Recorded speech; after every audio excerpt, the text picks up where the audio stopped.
IPC section 498 దుర్వినియోగం ప్రబలంగా మారింది. యుఎస్ 113 ఎవిడెన్స్ యాక్ట్ను పెంచడానికి ఆత్మహత్యకు సంబంధించిన వాస్తవం సరిపోదు. కలకత్తా హెచ్సి స్వస్తి చతుర్వేది ద్వారా జూన్ 5, 2024 మధ్యాహ్నం 1:30 ఇండియన్ పీనల్ కోడ్ ఐపీసీ లోని సెక్షన్ 498 దుర్వినియోగం విపరీతంగా పెరిగిపోయిందని కలకత్తా హైకోర్టు వ్యాఖ్యానించింది. భారతీయ సాక్ష్యాధారాల చట్టం 1872లోని సెక్షన్ 113 ప్రకారం ఊహను పెంచడానికి కేవలం దృఢమైన సాక్ష్యాలు లేకుండా ఆత్మహత్యకు పాల్పడిన వాస్తవం సరిపోదని కోర్టు పేర్కొంది. ఐపీసీ సెక్షన్లు 498 304 మరియు 306 ప్రకారం శిక్షార్హమైన నేరాలకు ఒక వ్యక్తిని దోషిగా నిర్ధారించిన ఫాస్ట్ ట్రాక్ అదనపు సెషన్స్ జడ్జి జారీ చేసిన తీర్పు మరియు శిక్షా క్రమానికి వ్యతిరేకంగా ప్రాధాన్యమిచ్చిన క్రిమినల్ అప్పీల్పై కోర్టు వ్యవహరించింది. న్యాయమూర్తి అనన్య బందోపాధ్యాయ సింగిల్ బెంచ్ ఇలా అన్నారు: వివాహ వివాదాల సమయంలో చేసిన సాధారణ ఆమ్నిబస్ ఆరోపణల ద్వారా భారతీయ శిక్షాస్మృతిలోని సెక్షన్ 498 ప్రకారం వ్యక్తులపై తప్పుడు చిక్కులు నిర్బంధంగా వదిలేస్తే న్యాయ ప్రక్రియ దుర్వినియోగం అవుతుంది. భారతీయ శిక్షాస్మృతిలోని సెక్షన్ 498 దుర్వినియోగం మరియు వివాహ వివాదాలలో భర్త బంధువులను ఇరికించే ధోరణి ప్రబలంగా మారింది. సాక్ష్యాధారాల చట్టంలోని సెక్షన్ 113 కింద ఊహను పెంచడానికి ధృవీకరించే మరియు నిర్దిష్ట సాక్ష్యాలు లేకుండా కేవలం ఆత్మహత్య చేసుకున్న వాస్తవం సరిపోదు.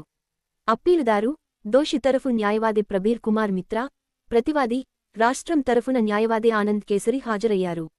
ఈ కేసులో అప్పీలుదారు ఐపీసీ సెక్షన్ 498 304 మరియు 306 కింద దోషిగా నిర్ధారించబడింది మరియు 3 సంవత్సరాల పాటు కఠిన కారాగార శిక్షతో పాటు రూ.1000 మృతురాలి తల్లి ఫిర్యాదు మేరకు తన కుమార్తెకు 2001లో అప్పీలుదారుతో వివాహమైందని, కట్నం డిమాండ్తో రూ.40,000 బాధితురాలు ఏడాది తర్వాత ఆడబిడ్డకు జన్మనిచ్చి ఫిర్యాదుదారుడి నుంచి డబ్బులు రాబట్టేందుకు అనవసరంగా ఒత్తిడి చేశారు.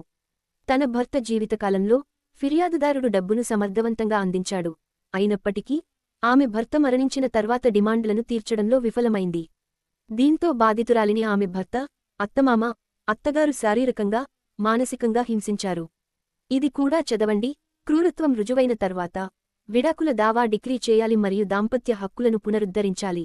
అలహాబాద్ హైకోర్టు 2007లో బాధితురాలు పరిస్థితి విషమించడంతో ఆసుపత్రిలో చేరింది. అయితే ఆమె చనిపోయిన స్థితిలో ఆసుపత్రిలో చేరినట్లు ఫిర్యాదుదారు మరియు ఆమె కొడుకు తెలుసుకున్నారు.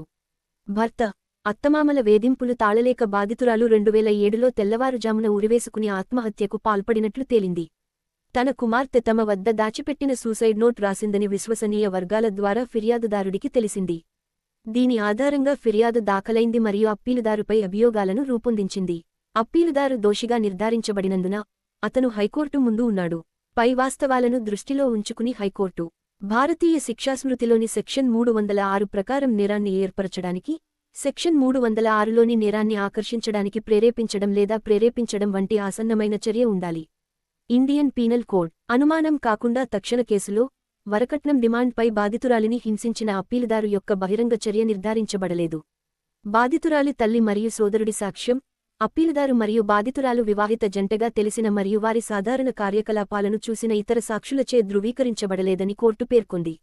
డబ్బు డిమాండ్ కోసం దీర్ఘకాలంగా చిత్రహింసలకు గురిచేసిన ఎలాంటి అవాంఛనీయ సంఘటనను వారెవరూ వివరించలేదు. బాధితురాలి తల్లి మరియు సోదరుడు వివాహం జరిగిన 1 సంవత్సరం తర్వాత ఆ ప్రభావానికి సంబంధించి ఎటువంటి ఆధారాలు లేకుండా ప్రారంభించాలని డిమాండ్ చేశారు. ఒక వ్యక్తిని ఆత్మహత్యకు ప్రేరేపించడానికి అనేక కారణాలు మరియు ప్రేరణలు ఉండవచ్చు. సామాజిక ఒత్తిడి, సున్నితత్వం, అసహనం, తార్కిక తర్కం లేకపోవడం మరియు క్షణికావేశం, కోపం, దురభిమానం, అసూయ, అహంకారం మొదలైనవి మానవుని యొక్క సాధారణ తర్కంలో ప్రధానమైనవి. జీవితంలో అంత్యక్రియలను ఆశ్రయించే అటువంటి దుర్బలత్వానికి బలి అవుతాయి. వర్ణించలేనిది. అటువంటి కనపడని భావోద్వేగాలు సమస్యాత్మకమైనవి మరియు నియంత్రించలేనివి. అది జోడించబడింది. వివాహాన్ని ప్రాసిక్యూషన్ సాక్ష్యాధారాల కోర్స్ బాధితురాలిని బలవంతంగా ఆత్మహత్యకు బలవంతం చేసే పరిస్థితులను బహిర్గతం చేయలేదని కోర్టు పేర్కొంది. ఏదైనా ఆసన్నమైన వరకట్న డిమాండ్ కారణంగా బాధితురాలు ఆత్మహత్య చేసుకోవడం తప్ప వేరే మార్గం లేదు. డబ్బు డిమాండ్ కోసం బాధితురాలిని హింసించారని తల్లి మరియు సోదరుడు చేసే సాధారణ వ్యాఖ్యలు అప్పీలుదారు యొక్క నిర్దిష్ట మరియు ఉద్దేశపూర్వక చర్య లేకుండా నిరంతరం డబ్బు డిమాండ్ కోసం బాధితుడిపై దాడి చేయడం ఆమోదయోగ్యం కాదు. లేదా బాధితురాలిని ఆత్మహత్యకు ప్రేరేపించడానికి లేదా ప్రోత్సహించడానికి తక్షణ కాలం ఇది ముగించింది. దీని ప్రకారం హైకోర్టు అప్పీల్ను అనుమతించింది మరియు అప్పీలుదారుని దోషిగా నిర్ధారించింది. కారణం శీర్షిక Gautam Devi. The state of West